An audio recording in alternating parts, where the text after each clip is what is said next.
everyone, I'm Paige Walker and I'm the engagement manager at Dojo, where I lead all things culture, behaviour and education for cybersecurity. So today I'm going to give a quick overview of how I've built an engaging awareness programme that aligns with our company culture whilst also reducing human risk. So firstly, I'd like to set the scene and explain who Dojo are and how we work. I'm sure a few of you are already probably thinking, who are Dojo, what do they do, and how do they work? So to complicate matters, we can't talk about Dojo without first talking about Payment Sense. So Payment Sense was founded in 2009 and is ultimately a sales organisation that sells multiple other payment providers' products to simplify the journey for merchants. You could say that with Payment Sense, we get all the reward without taking on any of the risks ourselves. However, our founders wanted to do better and further enhance the customer experience for the merchants. So through a customer wall of pain, in 2020, Dojo was born. Now, Dojo fulfills the end-to-end journey of the payment software, of the payment lifecycle. The software has been built by us, and we are the acquirer in the process. And today, Dojo is one of the fastest growing fintechs in Europe. At this point, it's also really useful to explain our culture at Dojo, as it's definitely different to other places I've experienced before. There are a few key pillars to explain. The first is speed. Now, everything we do at Dojo is focused on speed. That's from taking the least amount of time as possible from a card holder tapping their machine against one of our terminals to the payment being accepted, to launching new products faster than our competitors, and to restructuring our entire internal organization in just 6 weeks. To enable this speed and agility, we have very few internal processes and policies. The second is innovation. We pride ourselves on changing direction very quickly, trying new approaches and ideas, and we're not scared to fail as long as we keep evolving. Hopefully later on in this presentation, you'll see where I've been trying to bring a bit of innovation to security education too. Next, we are customer obsessed, and the customer is truly at the heart of every decision we make. As I mentioned, Dojo was born from that customer wall of pain, and we still use this to guide all of our product roadmaps today. For our colleagues, we have a really strong hire the best culture where we recruit the most talented people for the role and place a lot of trust in them, giving them a lot of autonomy to take ownership of their work and the decisions they make. This enables us to move really fast as every decision is delegated to the person closest to the detail. As you can imagine, though, when this comes to security, it poses a significant challenge as people do not respond well when being told what to do. But the most overriding factor that I wanted to talk about today is the fun element of our culture at Dojo. Dojo wants to create a truly enjoyable and rewarding work environment where colleagues successfully collaborate and enjoy being at work and around each other. This includes lots of social events, office parties, and communities where every voice is heard and welcomed. So when I joined Dojo in 2021, there had been very little done on security before, and I was actually the second member of the security team after the CISO, who had only joined 3 months prior to me. Any previous security-related activities had been completed by the IT team and were done purely for PCI purposes. In the organization's eyes, security was a PCI matter, and as long as we were compliant with PCI, there wasn't much else to be done. There had never been any consideration for human cyber risk at all, which made my job so exciting, especially at a time when we were launching Dojo, becoming regulated and growing considerably as an organization. When I first landed in the role, I had a few priorities for my first 3 months. In addition to getting to know the unique culture, there are a few quick wins to be had. Firstly, I wanted to update and correct our e-learning module that we were pushing out to employees. There was a few things in there that weren't aligning to the way that we wanted to work, and there were also some just errors that weren't actually factually correct. So that was a big, important quick win for us at the beginning.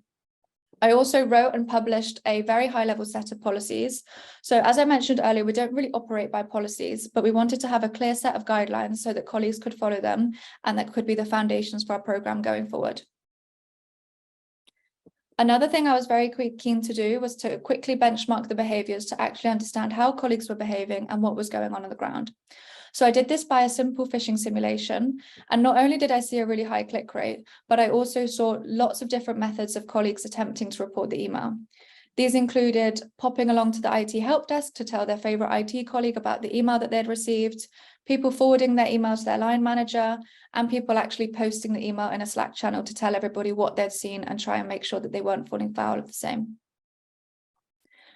Finally, I also wanted to improve the induction process to ensure that security was included from day one in that new starter journey. So when I joined Dojo in April 21, we had around 400 colleagues. And by that Christmas, we were nearly at 900. So as you can imagine, that growth is very important to note, because I wanted to get really embedded into those new starters as they joined. We now do a short 20-minute induction to all colleagues on their first day at Dojo, which I'll talk about a bit more later on. So beyond those quick wins in the first 3 months, what did I do? I knew straight away that cultural alignment was a really strong factor that I wanted to consider at all stages of building my program. It was really important to me that we drove adoption and engagement, and that we had a program that people wanted to interact with, that they felt they could interact with, and that they felt people that they felt were being supported by, that they felt they were being supported by the people team rather than being policed.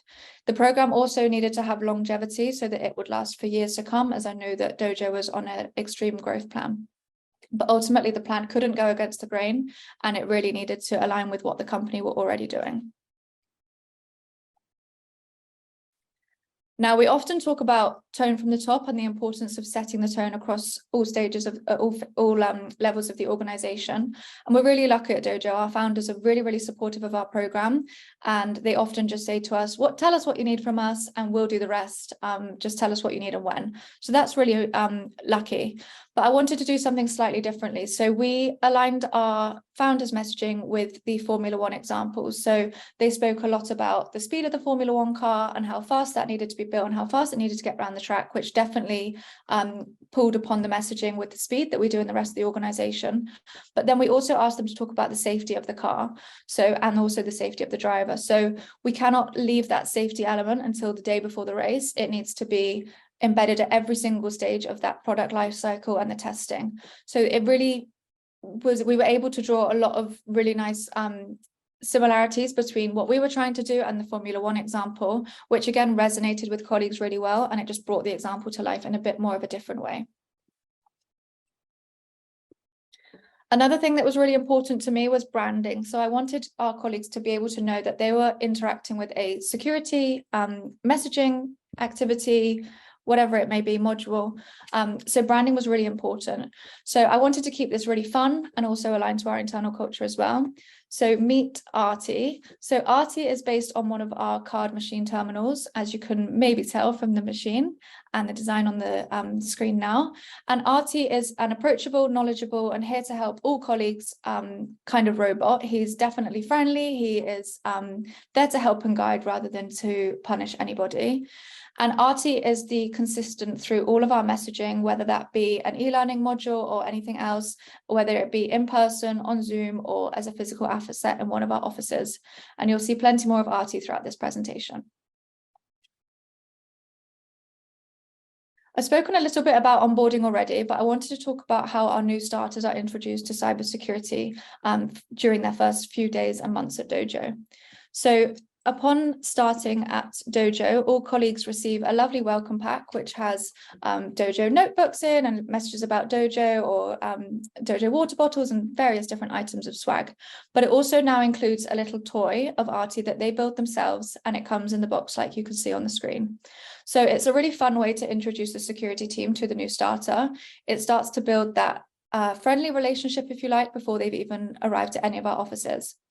We also include a little one-pager, which is a small card that has a lot of the behaviours that we want them to adopt whilst they work at Dojo with respect to security as well. And then when they do arrive at one of our offices on their day one, they do have that 20-minute induction with us, which again is informal. We're coming across friendly, and we are helping them as they onboard into their new organisation. But that branding continues throughout that 20 minutes as well. So they're starting to really get that relationship with Artie already.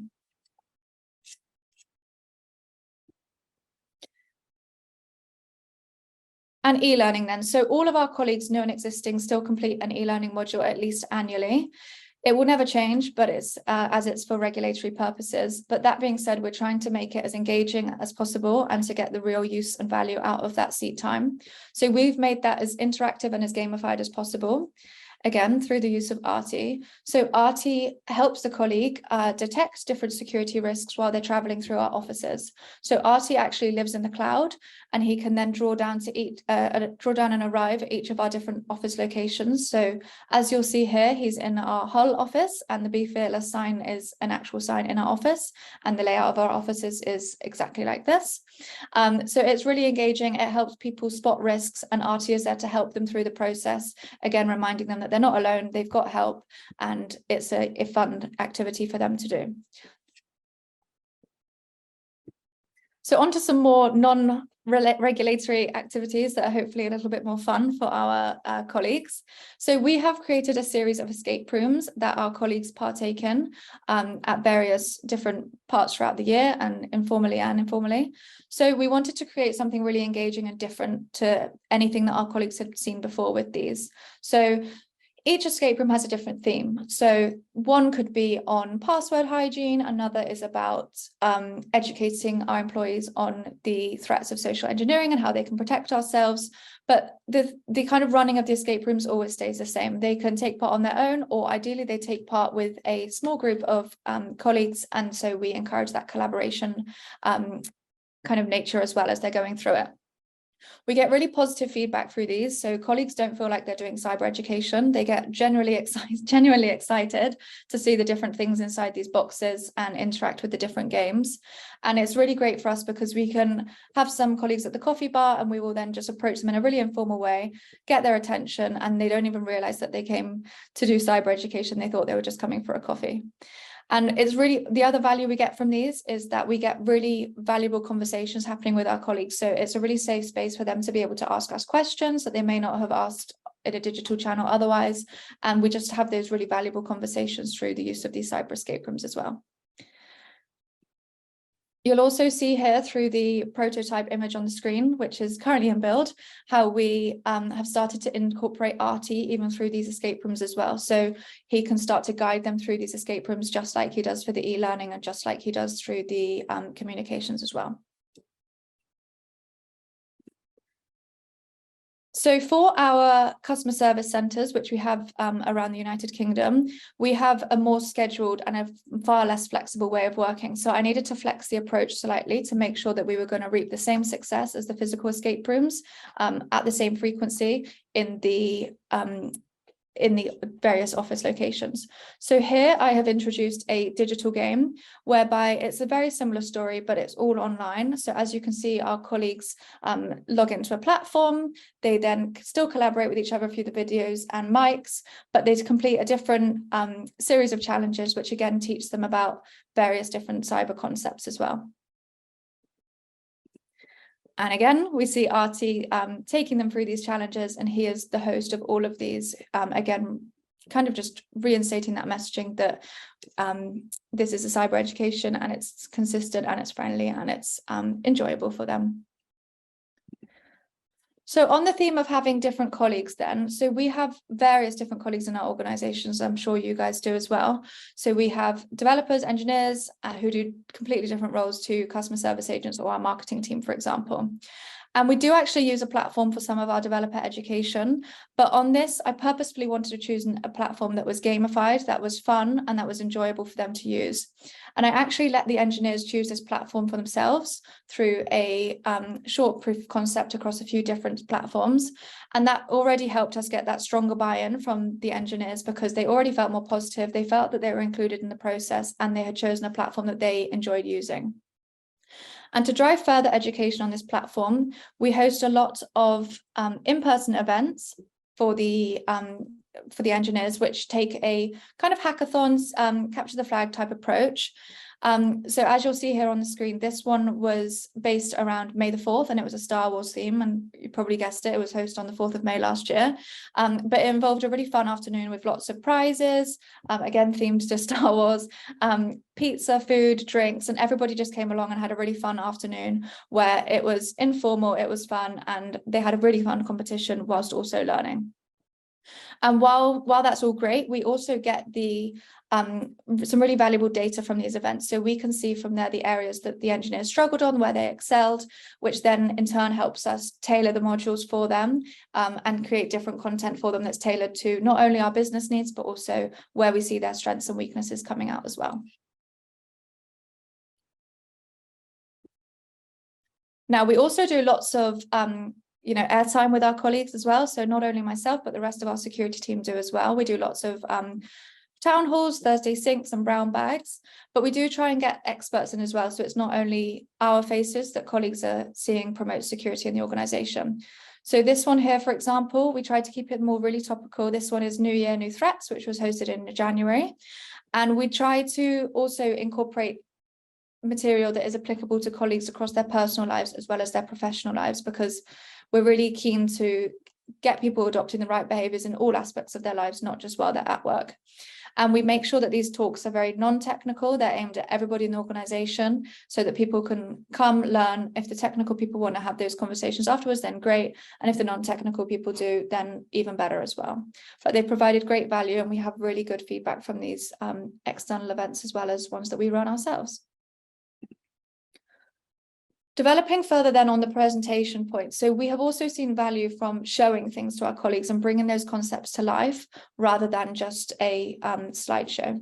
So we recently did a password cracking demo, which may sound very technical, but it actually wasn't at all. We kept it really simple and we made it very easy to follow for all of our colleagues. But it really brought the concepts to life of showing people why this is important and just how easy some of these seemingly complex activities actually are. It doesn't matter who you are, but you could come to one of these events and really understand everything and take away a lot for both your personal life and professional life as well.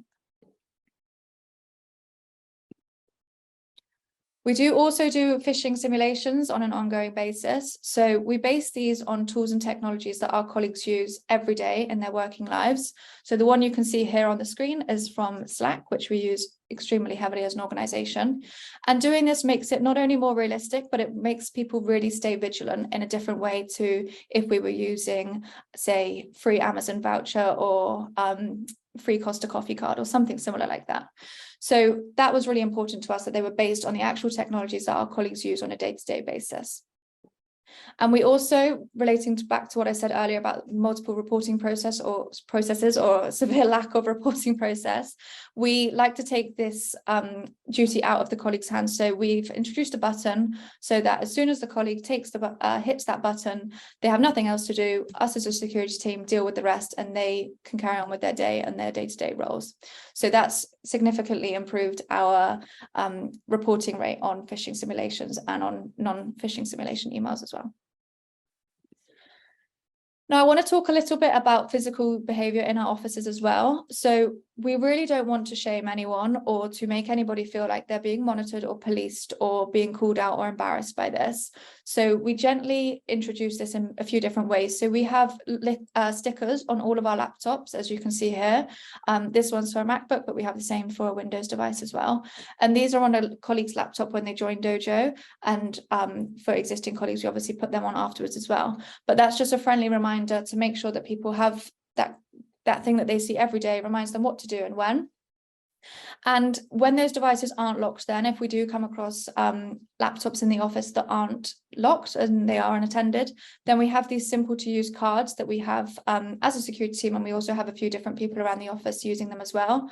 But again, it's that friendly message, it's that friendly face of Artie saying, oops, you've forgotten to lock your laptop on this occasion, this is what you need to do and why.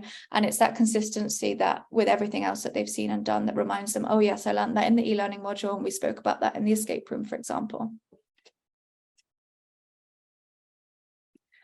I also wanted to mention a concept that's not yet live, but it's hugely exciting for us. So we are soon launching a Slack bot. And as you can probably guess, it's in the Artie branding as well. So the Slack bot will be a two-way communication. So people will be able to approach this Slack bot, Artie, and they'll be able to say, hey, Artie, I'm about to do this. Should I be doing it this way? Or is there a better way to go about it?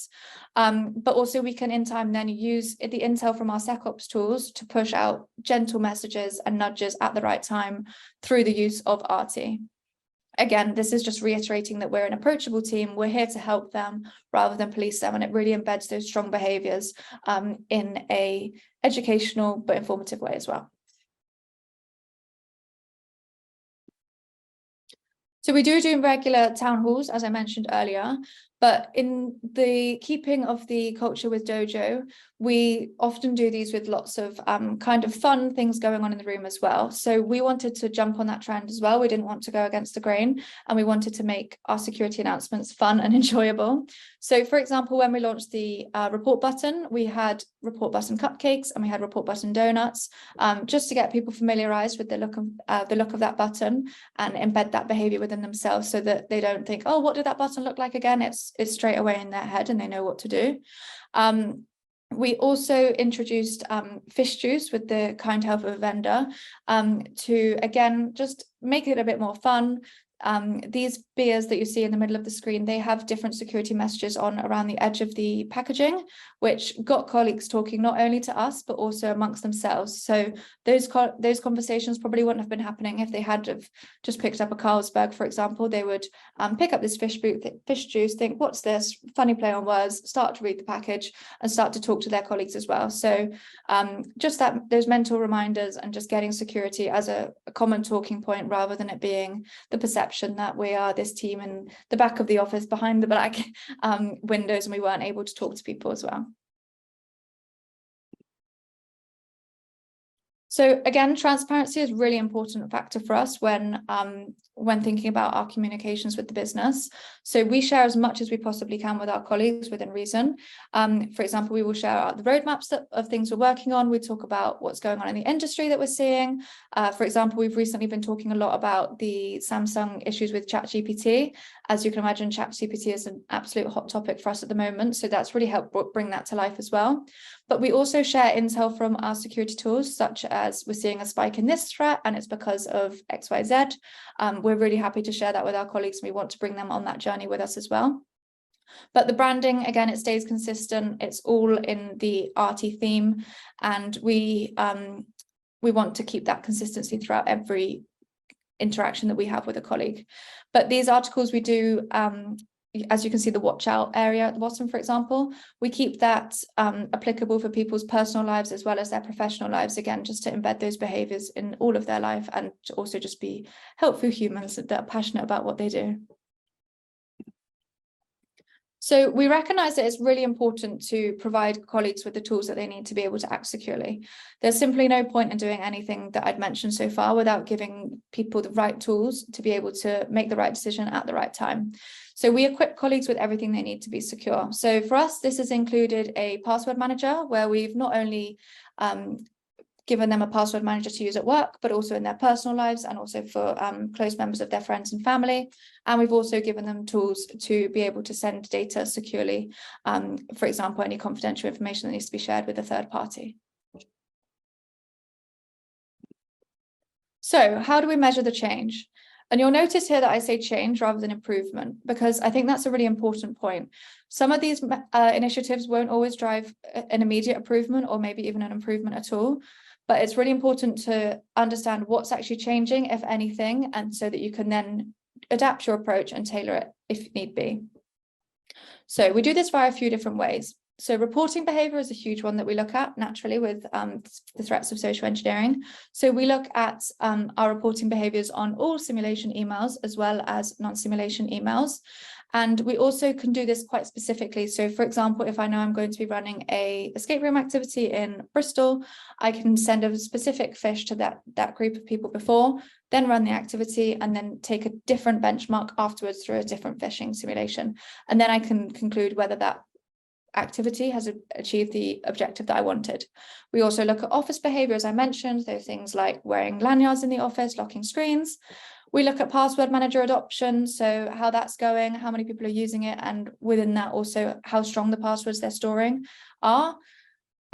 We also, an area that we want to get slightly better at that we're currently doing a bit of is intel from our security tools. So I work very closely with our SecOps team and I want to see exactly what they're seeing so that then I can understand the actual behavior on the ground. You know, people will always get 100% in an e-learning module and complete a cyber escape room, but what are they doing when they walk away from us and they're back at their desk, or when they're at home on a Friday afternoon and they're stressed and they're feeling pressure? How are they behaving then? So things we want to look at is using our EDR to look at people's behavior with the USBs, looking at data that they're doing, they're downloading from the Google Drive, for example. We also take that technical training, as I mentioned earlier, so seeing a specific reduction in vulnerability as a result of technical training that I've done in a hackathon, for example, and also event attendance. So not only how many people are we getting to the event and how much they're enjoying the event or having fun at the event, but what are they actually learning at the event as well. So the journey for us will definitely continue, as we all know, because culture change is not an overnight change, as we know. There's many more things that we want to do. I want to make a more customized education program for our execs and our senior leaders.